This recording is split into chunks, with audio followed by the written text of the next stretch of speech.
Hey, welcome back. Today we are talking about acceleration. What does that mean? Okay, well, we're on the topic of kinematics, right? We're studying how things move, the study of motion. And over the course of the past couple of lessons, we looked at a few important foundational concepts. The first one we looked at was position, okay? And the idea of position is pretty quite simple. It's going to be the location of something at some time. Okay, this is the idea of position. It's a very basic idea. What we did is we looked at a rocket ship that was moving down a line. We called this the x-axis, and so this is the positive x-axis here. And so let's look at this rocket ship. Here we are. Lovely, beautiful rocket. There we go. Okay, so the idea is we can define maybe at the first time, t1, we are at x1, this position here. And then at some time t2, we are at some position x2. And then later on at some time 3, we are at a position x3. So we can define the position of the rocket as a location on this x-axis. And we also had an equation for this position for the rocket ship. We said that x was equal to 5 meters per second squared times the time squared. Okay, so this is just the equation we threw out for this example. There are many potential equations out there for position. Okay, great. So what we can do now is we can create a table. We can have a table here that looks at, for a specific time, what is our position going to be? And we're going to measure time in seconds and position in meters. Okay, so position is measured in meters, the standard SI unit. Okay, so let's try a few examples here. What if we put in t equals 0 seconds? Well, we just have to put in 0 for the time, right? So in this case, 0 times 0 is 0, 0 times 5 is 0. So at the very beginning, at t equals 0, the rocket's position is 0, okay? What about at t equals 1? Well, 1 squared is 1. 1 times 5 is 5. So the position after 1 second is 5 meters. The rocket has moved 5 meters. At t equals 2, 2 squared is 4. 4 times 5 is 20. Okay, so now at t equals 2, we can see the position of the rocket is at 20 meters. And we can do this for any time we want. We could put in, say, 10. Okay, so 10 times 10 is 100. Times 5 is going to be 500. So after the first 10 seconds, this rocket will now be at the position 500 meters. This is the concept of position.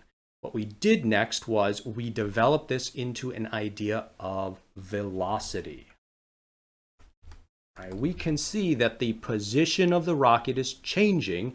That means it has some kind of velocity. It's moving. And if we want to measure exactly how quickly it's moving, we can do that as well. Velocity, then, we're defining it as the rate of change in position over time. Okay, and we developed two equations to calculate velocity. The first one was an average velocity. Okay, we define this as the change in position over the change in time. Okay, or the displacement over the time interval. And this is a very easy way to calculate velocities as long as you have these measurements. We can calculate this, rewrite this as x2 minus x1 over t2 minus t1, or x final minus x initial over t final minus t initial, right? Either way, that all works. So as a quick example here, what was, for the rocket ship, what's the average velocity for t equals 1 to 2 seconds? Okay, so for this interval of time, we could calculate. The average velocity is going to be, well, x2 is going to be 20 meters. x1 here is 5 meters. T2 is going to be 2 seconds, and T1 is 1 second. And so we see this simplifies out to 15 meters over 1 second, or we could just write this as 15 meters per second. So this is going to be the average velocity over this 1 second interval from t equals 1 second to t equals 2 seconds. On average, the rocket ship is moving at 15 meters per second. So that's how we can use this equation to calculate average velocity. And note, yes, the units in the top are meters, the units in the denominator are seconds, and so velocity is measured in meters per second. Okay, the second equation we used was for the instantaneous velocity. And we developed this concept of instantaneous velocity as basically taking the average velocity, which is change in position over change in time, and shrinking that delta t to 0. If we shrink that time interval to a smaller and smaller amount, we essentially approach the value of that instant, the velocity at that instant. So we take the limit of delta x over delta t as delta t goes to 0. And in the language of calculus, this is the same as the derivative of the position with respect to time. And so using calculus now, we can actually compute an equation for the rocket ship's instantaneous velocity by differentiating the x equation here, the position equation. So let's try that. Let's try that again. Okay, so Vx is going to be the derivative of 5 meters per second squared times t squared, right? We just bring that in here. And if we do this using the power rule, we're going to see that this is equal to, it's going to take this exponent multiplied by the coefficient here. So it's going to be 2 times 5 meters per second squared times t to the 2.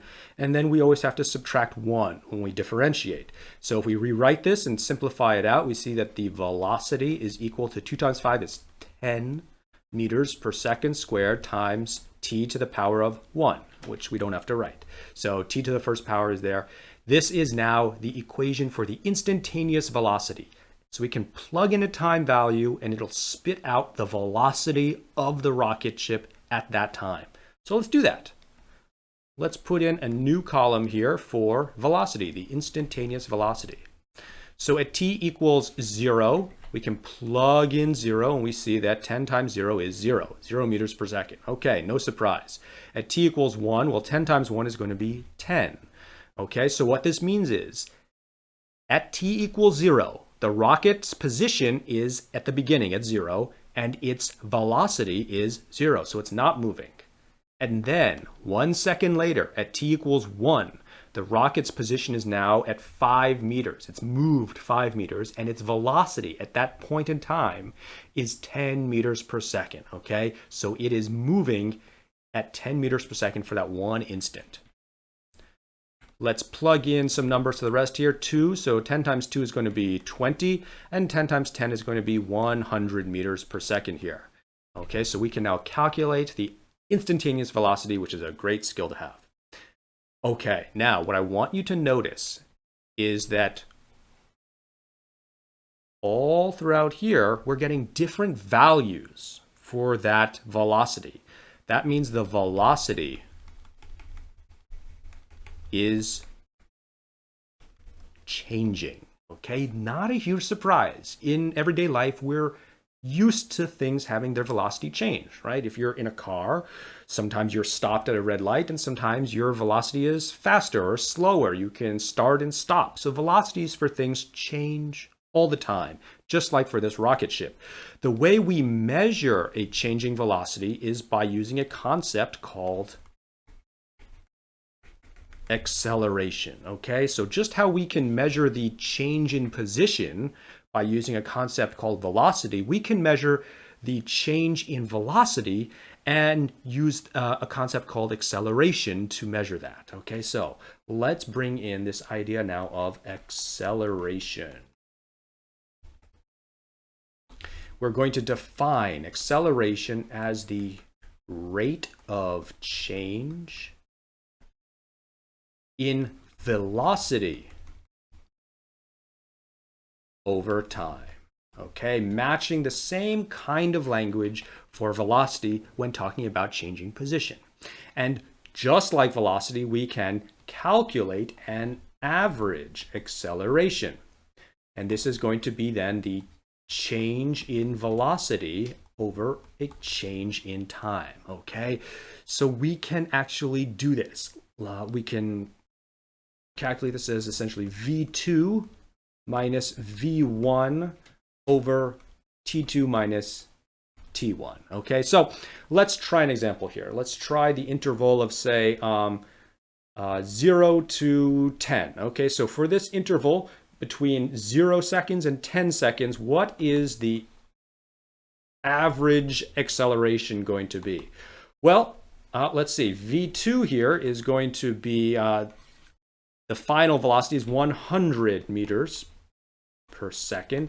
And the initial velocity at t equals 0 is 0, right? 0 meters per second. And we can see the final time was 10 seconds. The initial time was 0 seconds. So this becomes 100 meters per second over 10 seconds. And this becomes then 10 meters per second over seconds. We can rewrite this as meters per second squared. Okay, so 10 meters per second is the same as writing 10 meters per second squared. And that's the units for acceleration, right? Meters per second squared. That's the average acceleration. Great. Okay, so we know how to calculate that. Let me move this down just a bit there. What we can also do is calculate an instantaneous acceleration. We're going to mirror the same way we did this for instantaneous velocity. It's the same idea.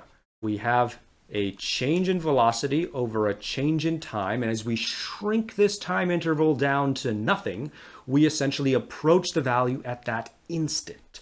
So we're going to take the limit as delta t goes to 0, and this winds up becoming the derivative of the velocity with respect to time. So now we have a way to write down an equation for the instantaneous acceleration for this rocket ship. So let's try that, okay? Let's try writing down the equation for this instantaneous acceleration. That's going to be the derivative of the velocity equation, right? So 10 meters per second squared t. Okay, so let's do this. We're going to do the power rule. This is essentially t to the power of 1, right? So we're going to take that, multiply it by the coefficient here. So it's going to be 1 times 10 meters per second squared times t to the power of 1 minus 1. 1 minus 1 is going to be 0, right? So t to the 0 is 1, right? So this winds up being just 10 meters per second squared. And let me write that in orange for us. So the instantaneous acceleration is going to be 10 meters per second squared. And now this is interesting. If we look at this equation here, we see that there is no longer any t variable. We've sort of differentiated it away. So that means the instantaneous acceleration is independent of time. So whatever time value you want, you know the acceleration is going to be 10 meters per second squared. That matches with our average velocity here, right? So no wonder we got 10 meters per second squared when we calculated the average velocity for periods 0 to 10 seconds. And that's because it's always 10 meters per second squared. Any time interval or any instant in time, the acceleration will be 10 meters per second squared. Okay, let's also try and understand what this means. What it means to have an acceleration of 10 meters per second squared is, it means the velocity increases by 10 meters per second for every 1 second of time that elapses. Let's take a look. In the beginning, at t equals 0, our velocity is 0.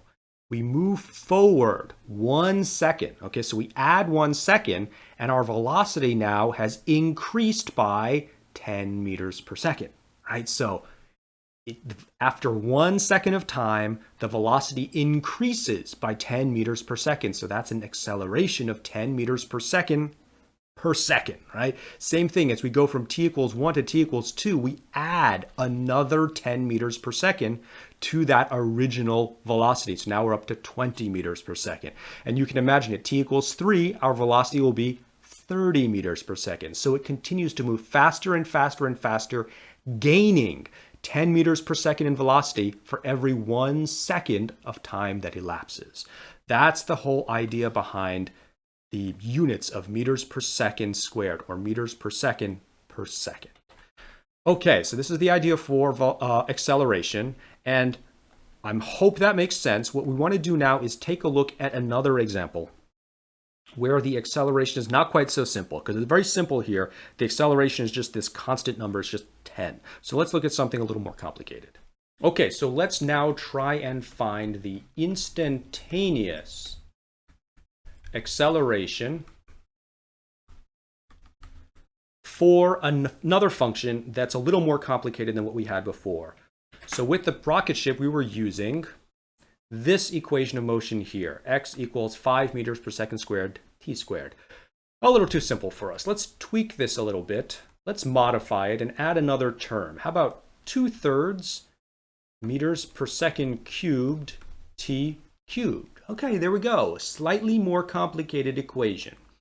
Great. Well, what's our velocity equation going to be? Well, we have to differentiate this, right? So if we're going to take the derivative of 5 meters per second squared, t squared, plus 2/3 meters per second cubed, t cubed, then we will find our answer. Okay, so what's this going to be? Well, we can see that to differentiate this, use the power rule again. So 2 times 5 is going to be 10 meters per second squared, t to the power of 2 minus 1, which is 1.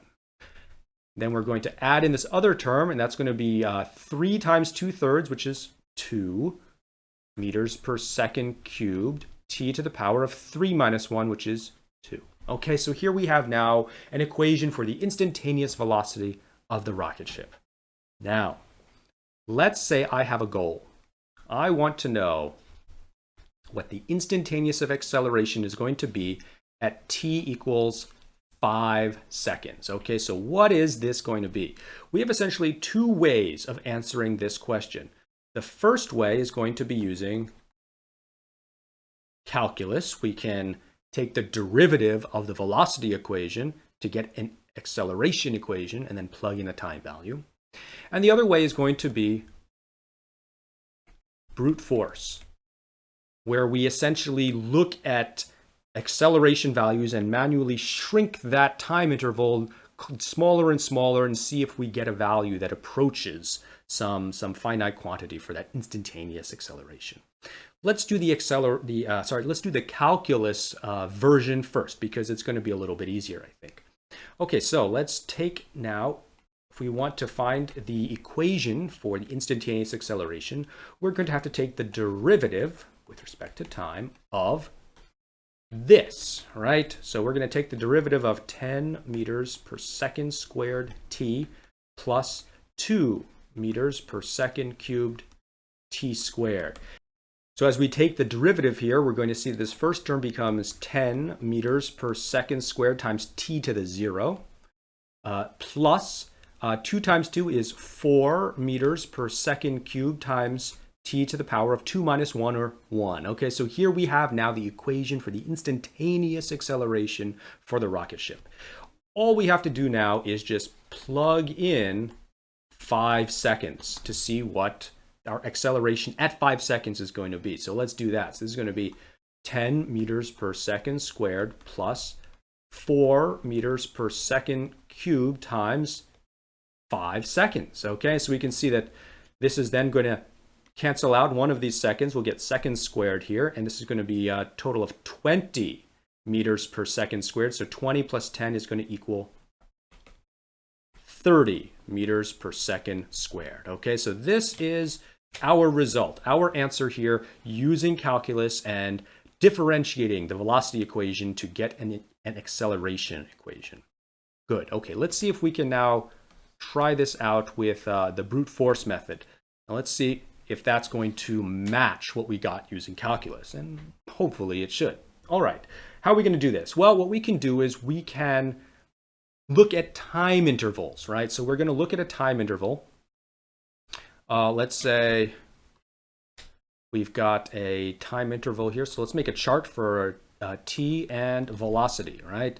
So remember, this is in seconds and this is in meters per second. Okay, so at t equals 5, what is the velocity going to be? Okay, so what we have to do is we have to plug in 5 over here. Okay, so we have, let me just do this real quick. 10 times 5 plus 2 times 5 times 5 is 25. Okay, so this is 50 plus 50. That's going to be 100. Okay, so 100 meters per second at t equals 5.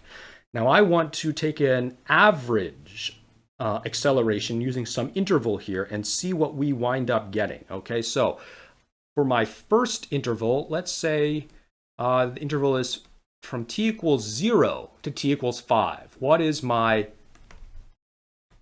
average acceleration going to be? Okay, well, I have to know what at t equals 0, what is my velocity going to be? Okay, so let's plug in 0 here. Well, that's going to be 0. That's going to be 0. So my acceleration should be 0 at t equals 0.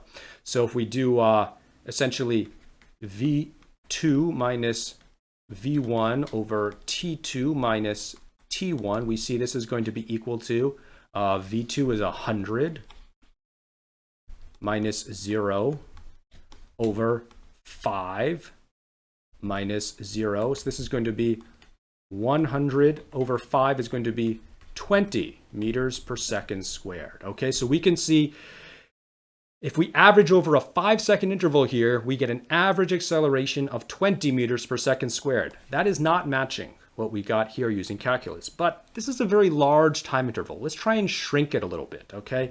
Let's say we wanted a time interval of only 1 second, right? So t equals 4 to 5 seconds. What is the average velocity going to be here? Okay, well, let's plug in 4 seconds and see what we get for the velocities there so that we can do this math. Okay, so this is going to be, we plug in a 4 for this time, right? It's going to be 10 times 4 plus 2 times 16. Okay, so this is going to be 40 plus, what is this, 32. So that's going to be 72 meters per second. Okay, that's how fast the rocket ship is moving at t equals 4 seconds. So let's do the math here. Okay, so we have 100 meters per second minus 72 over an interval of just 1 second here, right? So it's going to be 5 seconds minus 4 seconds, so a total delta t of 1 second. And what's this going to be? It's going to be 28 over 1, so 28 meters per second squared. So now we get a value of 28, and that's definitely closer to 30 meters per second squared. That's a good sign. We seem to be approaching the value that we want. Let's try one more. Let's see the time interval from 4.9 seconds to 5 seconds. What's our average acceleration going to be here? Okay, well, let's see what the velocity of the rocket ship is at 4.9 seconds. Okay, it should be probably closer to 100, but let's calculate it out. I'll probably need a calculator here. So there's going to be 10 times 4.9 seconds plus 2 times 4.9 seconds squared. Okay, so let's do this. 4.9 squared is going to be 24.01 times 2. So this is 48.02. Good, let's save that. And then 10 times 4.9, okay, so that's 49 plus 48.02. That's going to be 97.02. That's the velocity of the rocket ship at t equals 4.9 seconds. So now, what is our acceleration going to be? Well, it's going to be 100 meters per second minus 97.02 meters per second divided by this time interval of 5 seconds minus 4.9 seconds. Okay, so what do we get here? This is going to be, what is this, 2.98 meters per second divided by 0.1 seconds. And we can see that this is going to wind up being now 29.8 meters per second squared. And that is definitely much closer to 30 meters per second squared. So as we reduce the time interval, we see we are indeed approaching this limit of 30 meters per second squared for our instantaneous acceleration. Right, you can imagine as this time interval gets smaller and smaller, it goes from 5 seconds to 1 second to 0.1 seconds to 0.00001 seconds, smaller and smaller, it's going to approach 30 meters per second squared. So this is how we can use this equation and to use calculus to help calculate the instantaneous acceleration. All right, now let's look at some graphs.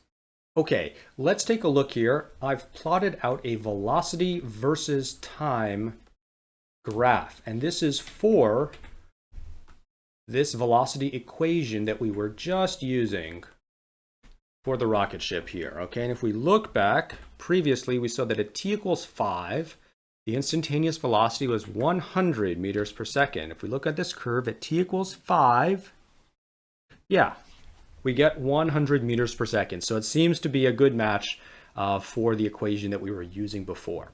Now, what I want to do is I want to use this velocity versus time graph the same way we were using the position versus time graph earlier when we were looking at instantaneous velocity.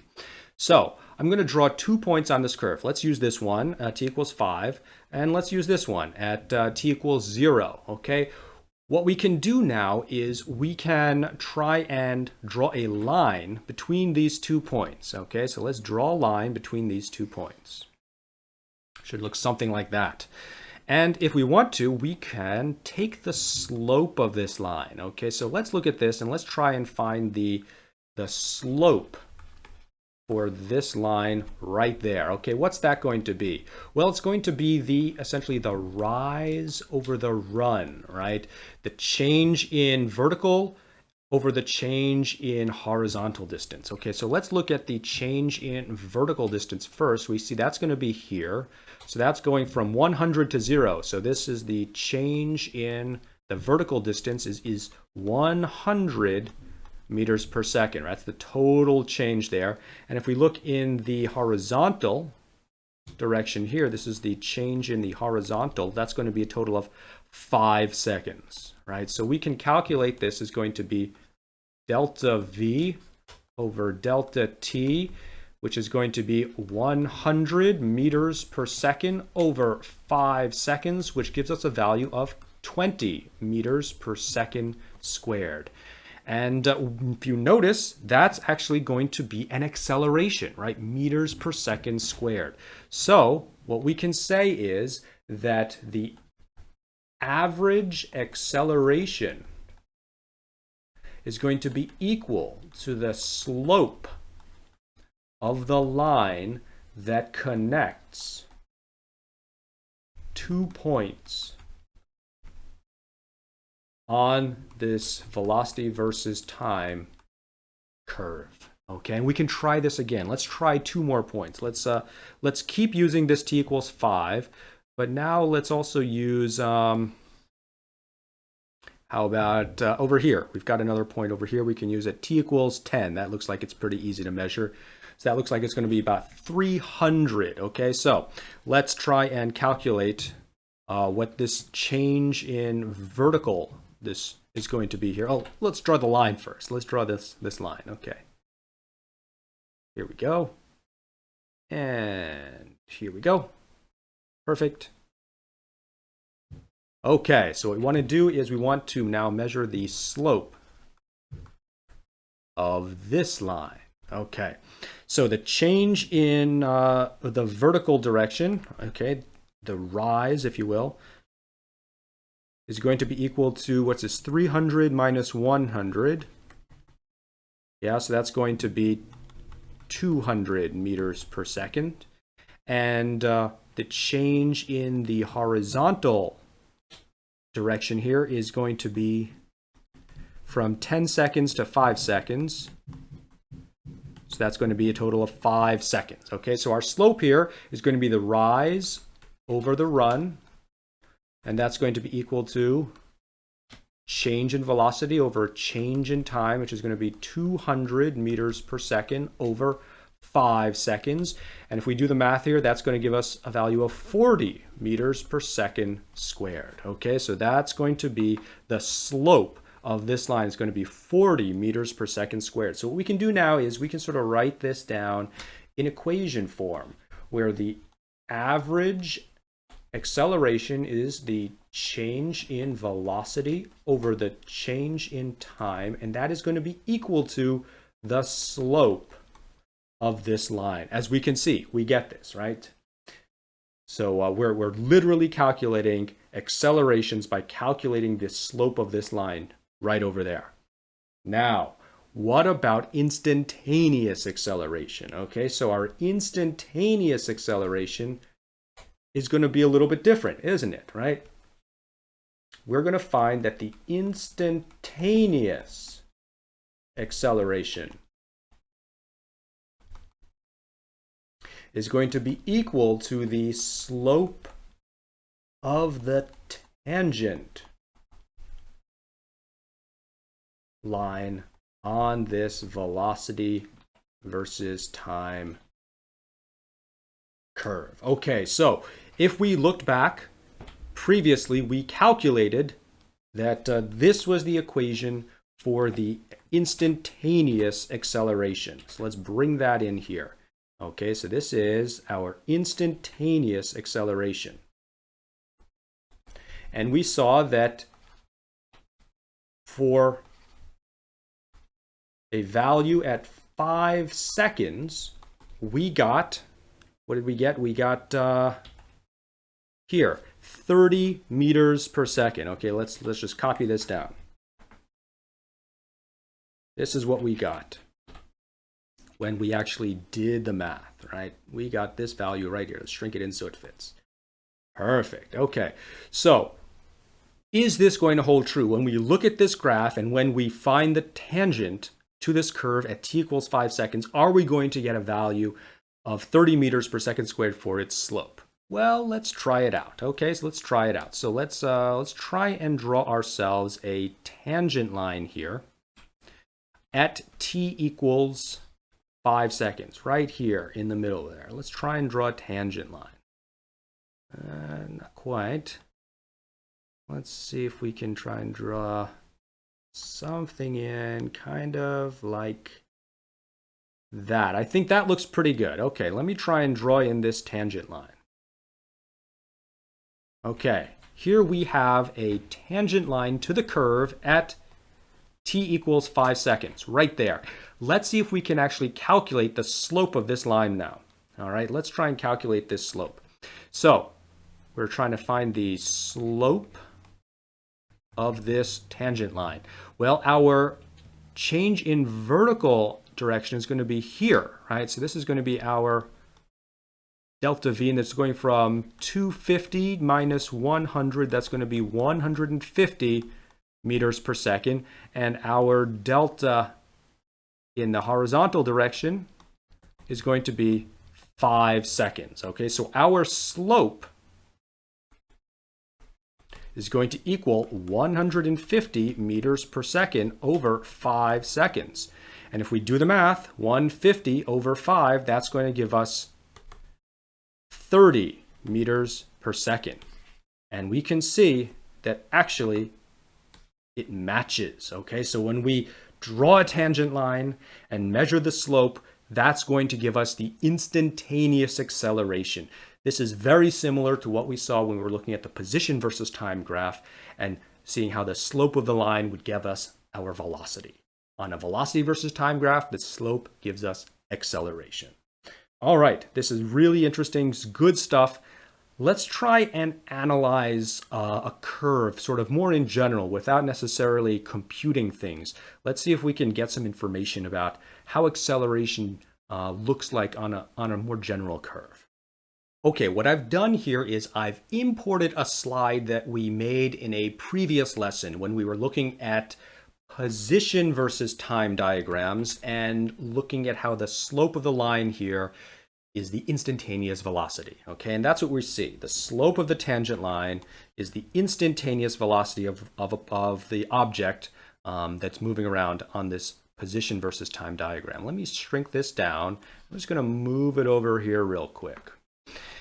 What I want to do is I want to look at this position time diagram and I want to see how we can detect acceleration from this diagram. This is more difficult than looking at a velocity versus time diagram. Here it's easy to see the acceleration. It's just going to be the slope of the tangent line to the curve. That's going to be your acceleration. And whatever that slope is, your acceleration is that. But here we're looking at a position versus time diagram. The slope of the tangent line is the instantaneous velocity, not the acceleration. But we can still detect acceleration from this diagram. Let's see how. If you look at this diagram, you'll see this blue line represents the motion of some object over time. Okay, so it goes in the positive x direction, the negative, and then it comes back up into the positive x direction. There's A, B, C, D, E, F. There's these 6 points labeled, and at each point we drew a tangent line showing the instantaneous velocity at that point, and then we drew motion diagrams describing. On the motion diagram, we have the position of the particle, and we have the velocity of the particle at this time. Okay, so we're able to draw these things on these motion diagrams. What I want to do is I want to add an acceleration on. How do we do this? Well, let's look at point A. At point A, we have a large positive slope here, right? And then at point B, we have a slope of 0. Okay, what does that mean? That means at A, we have a large positive velocity, and at point B, we have a velocity of 0. So the velocity changed. That means there's an acceleration. Changing velocity over time is an acceleration, right? So to go from a very big positive velocity to a 0 velocity means our acceleration must be negative. At point A, our acceleration must be negative, decreasing the value of the velocity until it reaches 0 at point B. So if we wanted to, we could draw an acceleration here on the motion diagram for the particle at time A, okay? It is negative because we see that the velocity must be decreasing. And we can actually see that on the graph, right? A little bit after time A, let's zoom in here a little bit. Right, so at time A, we have this kind of slope, right? A little bit after that, the slope is going to be a little bit less, and then a little bit less again, and then a little bit less again, until we get to point B where the slope is 0. So that means the velocity is big and they get smaller and smaller and smaller until the velocity becomes 0. So that means the acceleration must be negative because it's decreasing the velocity. It's pulling that velocity back. Right? Now what about at point B? What's the acceleration going to be? Well, again, we can look at point B here and we can see how right before point B the acceleration was positive. The velocity was positive at point B at 0, and just after point B, the velocity is now going negative. So what we see is the velocity continues to decrease. That means the acceleration must be negative because the velocity is continuing to decrease. So we still have a negative velocity, a negative acceleration at point B. Now, point C is interesting. Let's look at point C here. When we look at point C, we see that just before point C, we have a curve with a slope that is not quite as negative. But right after point C, we see that the tangent line starts, it's hard to see, but the tangent line starts becoming a little bit less negative. And so point C seems to be at this turning point where the slope stops becoming more negative and starts becoming more positive. And that means the acceleration here must be 0. So we actually have a 0 acceleration at point C. At point D, what do we have? Well, at point D, we see that our velocity here was more negative, and now it is less negative, and here it becomes even less negative. And so the velocity is becoming a little bit more positive, and so we are going to have a positive acceleration that's pulling that velocity up. So at point D, we are actually going to have a positive acceleration. And the same thing is happening at point E, right? If we look at point E, we see that the slope of this tangent line here before it was a little bit negative, and now it's 0, and now it's actually afterwards a little bit positive. And so the velocity starts increasing. We must have now a positive acceleration. So we have a positive acceleration at point E. And at point F, point F is going to be similar to point C, where we actually have a turning point, right? So if we look at point F here, if we look at point F, we can see that the velocity was a little bit less positive, then it becomes a little bit more positive at F, and then after F, it starts becoming less positive again. And so this becomes a turning point where the acceleration is going to again be 0. Okay, so this is a little bit hard to see, but the idea here is that if we have a changing slope,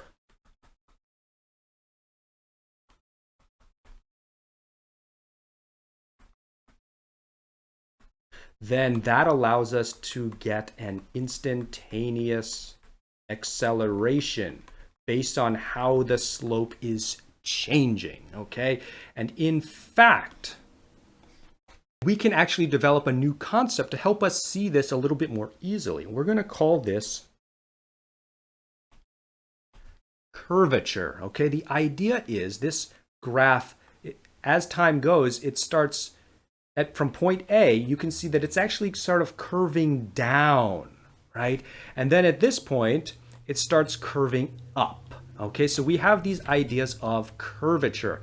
And when the graph is curving down like this is going to be negative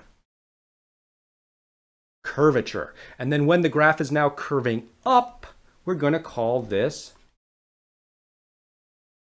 positive curvature, right?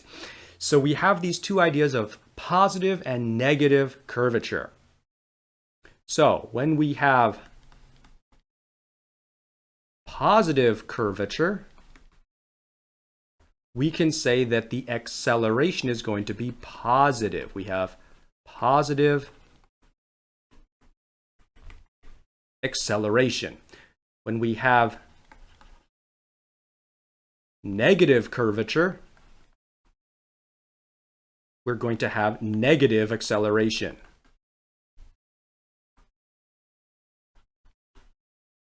And so that's why at point A and B, we have a negative acceleration because the curve is actually curving down, right? This blue line is curving down. We have negative curvature. The slope of this tangent line is becoming less and less and less, right? And at points D and E, we can see that the slope of the line is now starting to curve up. It's becoming more positive, and so that means the velocity is increasing, and we have a positive acceleration. And then we have points C and F, right? These are special points here where the curvature flips, right? You can see it's negative curvature all throughout A, B, but at C, this is where the curvature flips. Same thing at point F, right? We have positive curvature, and then at point F, it flips down again. And so at these flipping points, we can say we have zero curvature, okay? So zero curvature means we're going to have zero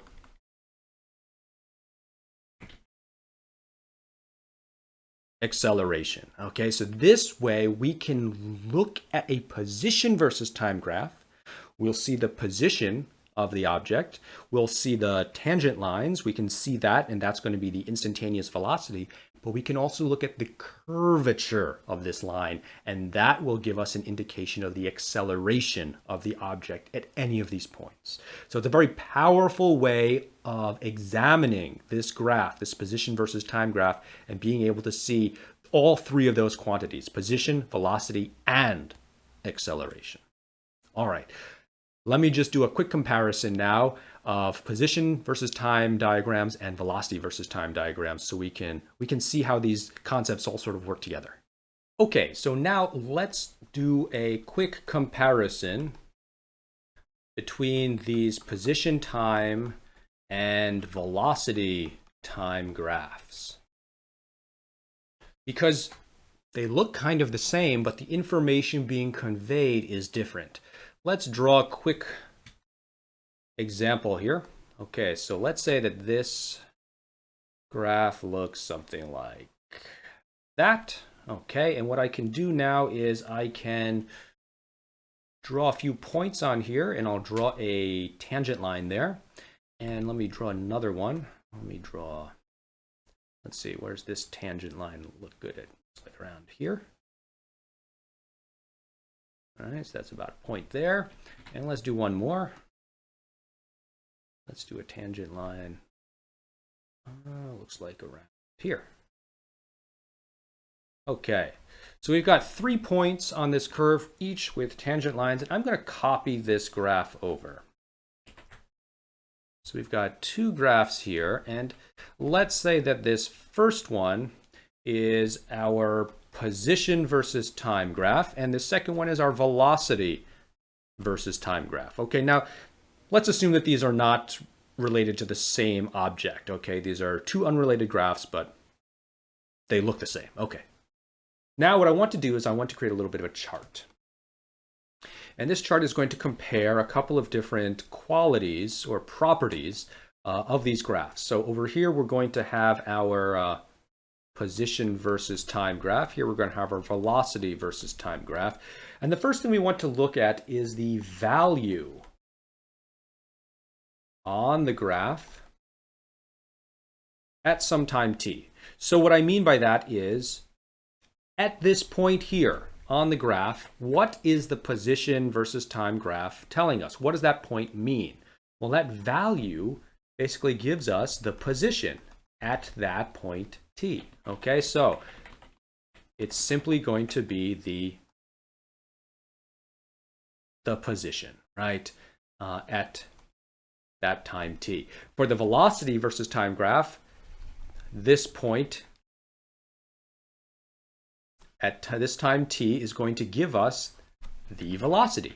Not a surprise, right? So this is simply going to be the velocity of the object at time t. That's what the value on the graph gives us. Now, what we want to look at next is the slope of the graph at time t. So in the first case, the slope of the graph, at that point, looks like that. What does the slope represent here? Well, the slope of the position time graph represents the instantaneous velocity of the object at that time t. Meanwhile, here on the velocity versus time graph, the slope here, the slope of that line represents the instantaneous acceleration of the object at that time t. Okay, so the meanings here are different.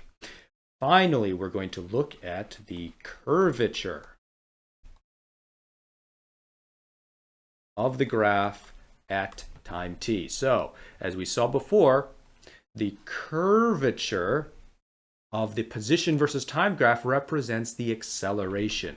So here we're going to have the instantaneous acceleration of the object at time t. Okay, so however the graph is curving at that one instant, that represents the instantaneous acceleration. Now, what about the velocity versus time graph? This also has some curvature. In fact, it has a negative curvature, right? So what that means is the acceleration is changing. Okay, so what we have here is how the instantaneous acceleration is changing at that time t. Okay, so the curvature on the velocity versus time graph shows us how the acceleration is changing, while the curvature on the position versus time graph tells us what the actual acceleration is. Slight distinction there, okay? So there you have it, 3 different qualities that we can see in these 2 different graphs and what each of them mean, okay? They mean slightly different things from each graph. Now, what I want to do just at the end here, the final thing is I want to just talk about this idea here. We said that how this acceleration is changing. So what about that? What about a changing acceleration?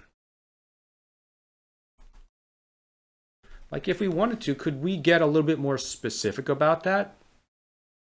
What I mean is we've sort of created a chain here. We started out with an equation for the position of something, and then what we did is we took the derivative of that with respect to time, and we got an expression for the velocity of the object. And then we took this velocity expression and we took the time derivative of that again, and what we got was an expression for the acceleration of an object. Well, what we just saw here is that acceleration can also change over time. So what if we did this again? Could we take another derivative of acceleration and get some new quantity? And the answer is yes, you can. And if you do, you will get something called jerk. And the reason it's called jerk is because when acceleration changes rapidly, you feel this as like a jerk. So for example, if you're driving a car and maybe you're gradually slowing down because you're coming up to a stop sign, well, you feel that acceleration as you feel the car sort of pulling you. But let's pretend that you suddenly realize you're not slowing down fast enough. And within the last few meters, you have to suddenly slam on the brake or else you'll go past the stop sign. So you slam on the brake, and what happens is you feel your body get jerked forwards, right? That's a very quick and sudden change in acceleration. You feel it as a jerk. Same thing as if you're driving around corners very tightly, you'll feel your body get jerked. If you're steering back and forth, you can get jerked around quite a lot. So jerk can be a very important quantity when you're talking about vehicles or transportation safety or how motion affects the integrity of some kind of object. So it is actually possible to continue to take time derivatives and get more quantities. In fact, we can extend this chain even further. There's actually no real limit to how far we can extend this time derivative chain, right? So derivative position is velocity. Derivative velocity is acceleration. Derivative acceleration is jerk. The derivative of jerk is something else, and it's called snap, right? How snap, the rate of change of jerk over time, right? Derivative of snap is crackle. The derivative of crackle is pop, and the derivative of pop is something else that doesn't have a common name, because these higher order derivatives are not really as commonly used, so they're not quite as useful. So snap, crackle, pop, we get the Rice Krispies in here somehow, but you can continue to do this as much as you want. They're just not as useful, these concepts. The most useful concepts are going to be position, velocity, and acceleration. And these are the three concepts you're going to be responsible for knowing in this course. You don't have to know jerk or snap, crackle, or pop. But if we wanted to, we could say that this is jerk, right? The curvature of the velocity versus time graph is actually an indication of the jerk. So here we have some kind of negative curvature. We have some kind of negative jerk. Okay, I'm going to leave it there. For this lesson, we looked at acceleration, both average and instantaneous acceleration. We saw that this is very similar to how we calculate velocity from position. You calculate acceleration from your changing velocity. And we also looked at velocity versus time graphs and how the slope of the lines there was actually the acceleration. And we also were able to compare these two different types of graphs, position versus time and velocity versus time, and develop this concept of curvature. So the curvature on a position time graph is also going to be your acceleration. You're going to have some exercises that you can do. If you check the link in the description below, there's going to be a PDF there, a worksheet that you can try out, some exercises about acceleration. If you go try them out on our next lesson, we're going to go over the answers to them. So if you have any further questions about today's lesson, leave them down in the comments below. And if this lesson helped you out, I'd really appreciate it if you could give me a like and a subscription. Until then, I'll see you next class. Bye-bye.